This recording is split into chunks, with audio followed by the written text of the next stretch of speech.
বন্ধুরা আজকে কচুর শাক রান্না করবো, তাই জমি থেকে কচুর শাক নিয়ে এসেছি। দেখো কাটছি।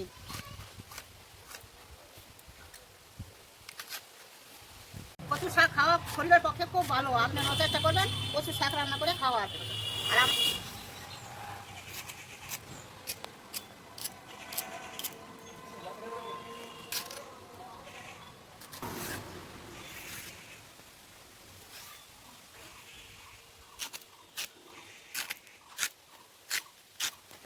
এই দেখো বন্ধু, একটা কাতলা মাছ কিনে নিয়ে এসেছি। এটার মাথাটা শুধু কচুর শাকে দেবো। বন্ধুরা কচুর শাকটা সিদ্ধ বসিয়ে দিলাম, একটু জল দিয়ে সিদ্ধ করে নেব। দেখো বন্ধুরা, কচুর শাকটা ভালো করে জল চিপিয়ে নিচ্ছি, সিদ্ধ হয়ে গেছে। এখন ভালো করে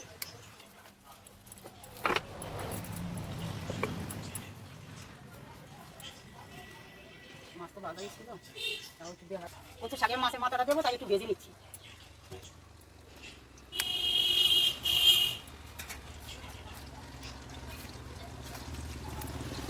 মাছের মাথাটা ভালো ভাজা হয়ে গেছে, নামিয়ে নিলাম। ওই করার মধ্যেই আবার তেল দিয়ে দিলাম।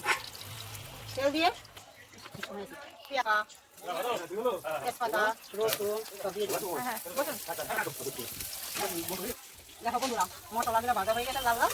এখন এই কচুর শাকটা এখানে দিয়ে দিলাম। এখন পরিমাণ মতন লবণ, হলুদ দিয়ে দিলাম।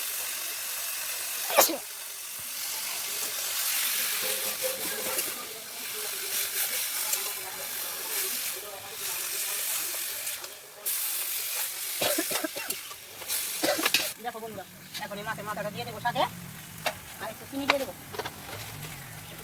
একটু চিনি দিয়ে দেবো, মনে দেবো।